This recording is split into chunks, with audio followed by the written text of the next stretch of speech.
Eu moro no centro da cidade e, como sempre foi de costume, conforme a Páscoa ia se aproximando, minha esposa começava os seus pedidos por chocolate.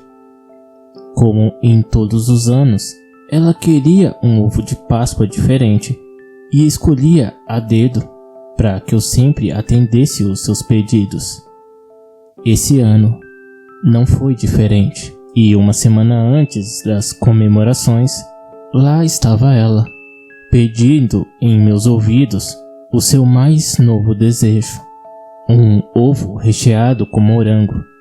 Um lançamento especial que tinha 2 camadas de chocolate ao leite, com um recheio cremoso de morango entre elas. O tempo foi passando e eu fui deixando para comprar o ovo na última hora.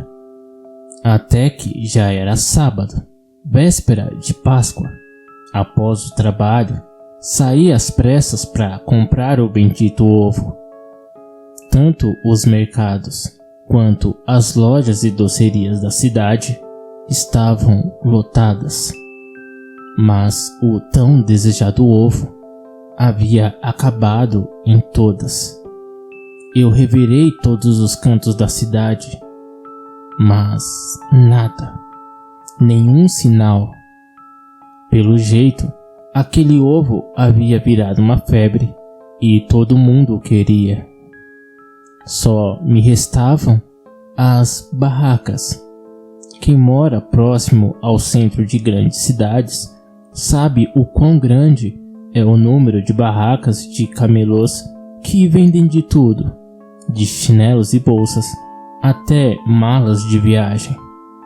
E elas eram a minha última chance.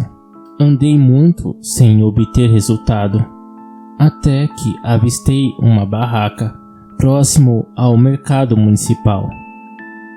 Ali, uma velha suja que parecia ser uma cigana vendia alguns ovos que restavam, e entre eles havia o tão precioso ovo pedido pela minha esposa. Meus olhos brilharam e eu o agarrei, pagando o dobro do preço. A velha fedia a mendigo e o seu olhar era estranho, duramente seco. Olhava para mim como se estivesse olhando para nada, como se eu nem existisse. Não dei muita bola para isso, já que educação não se encontra em toda esquina. O importante era que eu havia conseguido e minha esposa ficaria feliz. Cheguei em casa e escondi o ovo como de costume, pois eu só o entregaria no domingo de Páscoa. Eu o deixaria, como sempre, ao lado dela, para que fosse a primeira coisa que ela visse assim que despertasse. E assim foi o que eu fiz no domingo. Acordei mais cedo e coloquei o ovo do seu lado. Logo em seguida, preparei um café e deitei no sofá para assistir alguma coisa na televisão. Algum tempo depois, pude ouvir o barulho do papel laminado se abrindo e corri para o quarto para ver o sorriso de felicidade. Como de costume, ela separou os bombons do ovo para comer depois e disse para mim, mostrando um bombom um pouco diferente, que estava embrulhado num alumínio esverdeado: "Esse deve ser especial, hein?" De fato, ele era realmente diferente, sendo mais comprido e de pouco diâmetro. Eu, sinceramente, achei ser um diferencial e fiquei feliz junto com ela. Minha esposa sempre começava pela ponta. Ela sempre fazia isso. Juntava as 2 metades após retirar os bombons e mordia as 2 pontas juntas. E ela o fez. E então, seu grito ecoou pelo quarto. O sangue começou a escorrer da sua boca. Eram agulhas Diversas agulhas estavam cravadas em sua gengiva, na língua e entre os dentes. Eram agulhas quebradas no meio do ovo. Ele estava repleto delas. Algumas entraram por completo na carne, restando apenas e somente uma pequena ponta visível. Nesse exato momento, estou aqui no hospital, enquanto minha esposa está lá dentro. Não faço ideia de como está o seu estado de saúde, pois ela perdeu muito sangue. Enquanto espero, seguro aqui em minhas mãos o bombom especial embrulhado no papel alumínio esverdeado. Ao abrir o laminado verde que encobre ele, eu quase vomito.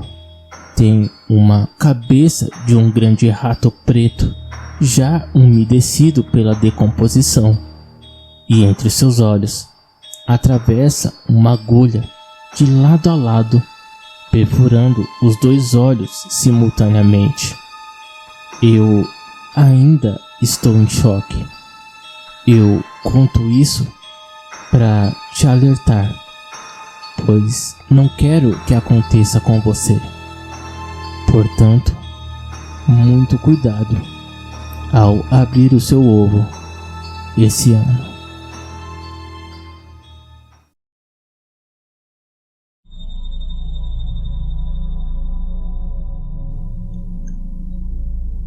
Eu nunca acreditei em Coelho da Páscoa.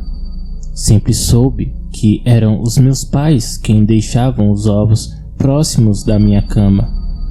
E conforme nós vamos crescendo e consequentemente nos casamos, temos os nossos próprios filhos.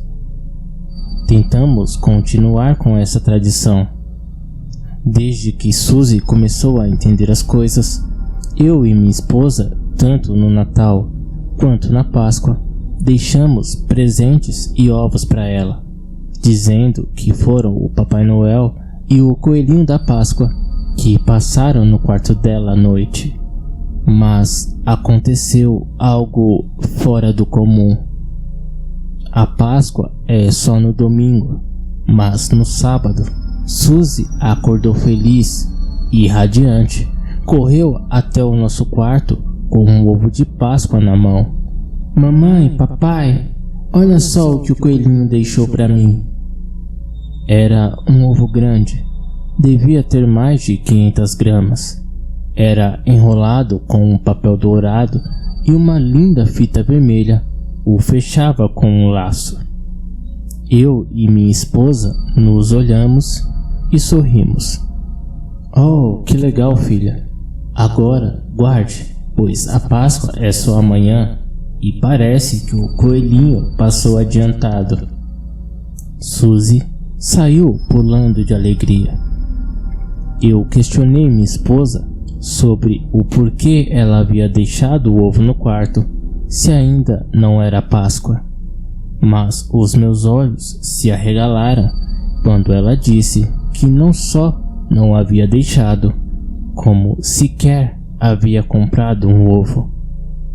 Eu comecei a imaginar mil coisas. Será que alguém havia entrado dentro do quarto de Suzy? Minha esposa pediu para eu me acalmar. Podia ter sido o seu irmão, Richard. E de fato, Richard gostava muito de Suzy, e ele tinha as chaves da nossa casa. Não seria a primeira vez que ele teria entrado, já que até de Papai Noel ele já se fantasiou só para alegrá-la. Mas, estranhamente, não estávamos conseguindo falar com ele. Decidimos que não abriríamos o ovo até que Richard aparecesse ou retornasse às ligações. Fomos dormir.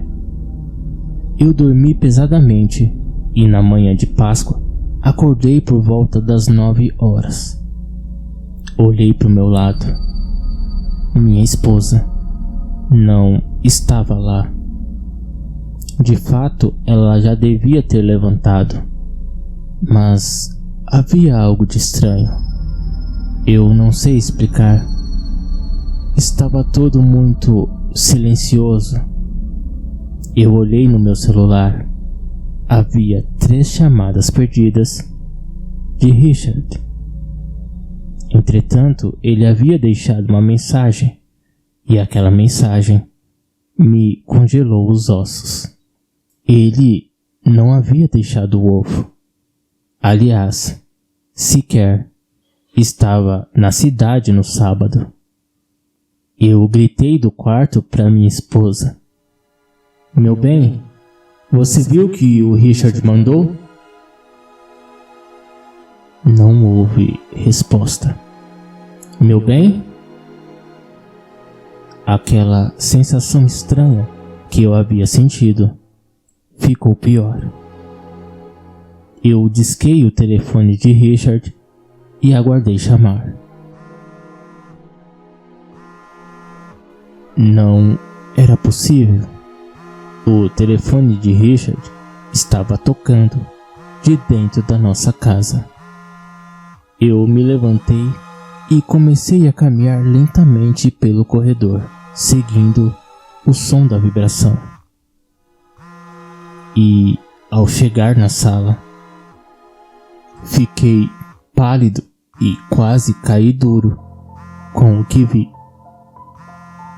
Em meio a um banho de sangue, a cabeça de Richard estava decepada em cima da mesa de centro.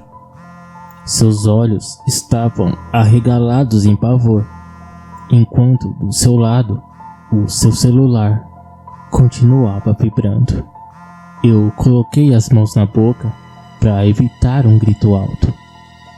Eu encolhi minhas pernas e, me arrastando, voltei ao corredor, tentando fazer o mínimo barulho possível. Talvez o responsável por fazer aquilo ainda estivesse por ali. Sem muita demora, me dirigi ao quarto de Suzy. Minha filhinha tinha que estar bem. Eu toquei na maçaneta, a girei e lentamente empurrei a porta. Suzy não estava no quarto. A cama ainda estava desarrumada, mas algo ali mudou os rumos de tudo que eu pensava. O ovo que ela havia recebido estava furado, mas não um furo comum, um furo feito de dentro para fora.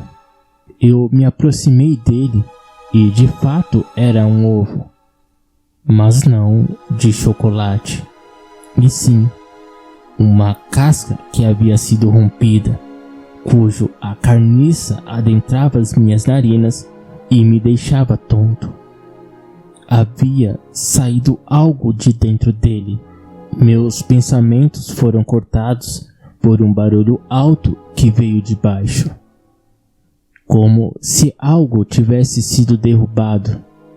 Definitivamente tinha alguém no porão da nossa casa. Eu corri até a cozinha e peguei a nossa maior faca. Me aproximei da porta que dava para o porão. Estava entreaberta. O silêncio, mais uma vez, dominava. Raramente entrávamos no velho porão, que só servia para armazenar algumas tralhas. Eu tento acender a luz, mas eu já sei que não funciona. Eu nunca troquei as lâmpadas desde que queimaram. Eu desço lentamente a escada. A faca está firme na minha mão. Meu ouvido capta algo. Um grunhido estranho no meio da escuridão. É impossível enxergar, mas minha faca permanece atenta a qualquer movimentação, pronta para entrar em ação se necessário. Conforme minha visão vai se adaptando à escuridão, eu consigo enxergar uma movimentação e de onde está vindo o grunhido. Eu me aproximo devagar, ergo a minha faca e a deixo cair sobre o chão. Meus olhos se enchem de lágrimas. É a minha esposa que geme em agonia. Em seus últimos momentos de vida, sua barriga havia sofrido um corte profundo e não sei há quanto tempo ela estava lá. Morreu em meus braços sem conseguir dizer o que aconteceu. Eu fui à polícia e eles seguem investigando sob segredo de justiça, sem dizer quase nada do que sabem. Minha querida Suzy permanece desaparecida. Por isso, eu imploro, caso nessa Páscoa apareça um ovo dourado na sua casa, queime ele o quanto antes.